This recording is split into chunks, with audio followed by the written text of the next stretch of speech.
સુરેન્દ્રનગર જિલ્લામાં વરસાદના રેડ એલર્ટના પગલે વહીવટીતંત્ર દ્વારા એસડીઆરએફ અને એનડીઆરએફની ટીમને સાબદી કરી છે।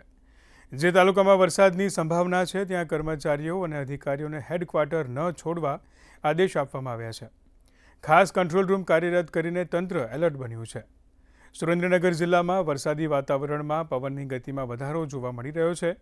આગામી 24 કલાક સુરેન્દ્રનગર જિલ્લા માટે ભારે હોવાના સંદેશ હવામાન વિભાગ દ્વારા આપવામાં આવી રહ્યા છે। સુરેન્દ્રનગર જિલ્લામાં હવામાન વિભાગ દ્વારા જે આગાહી આપવામાં આવી છે તેમાં આગામી 24 કલાકમાં અતિ ભારે વરસાદ પડવાની આગાહી કરવામાં આવી રહી છે।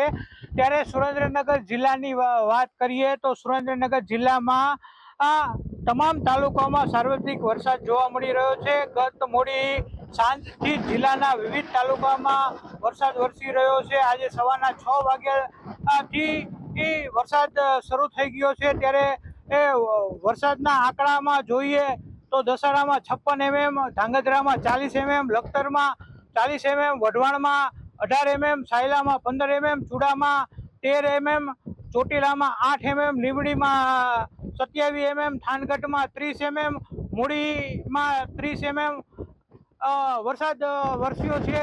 જ્યારે જિલ્લામાં એસડીઆરએફ અને એનડીઆરએફની ટીમ પણ તૈનાત કરી દેવામાં આવી છે અને કલેક્ટર દ્વારા આ જિલ્લામાં તમામ કર્મચારીઓની રજાઓ રદ કરી અને ટીડીઓ અને તલાટીઓને સ્થળ ન છોડવા પણ હુકમ કરી દેવામાં આવે છે। જિગ્નેશ પંડ્યા, દૂરદર્શન ન્યૂઝ, સુરેન્દ્રનગર।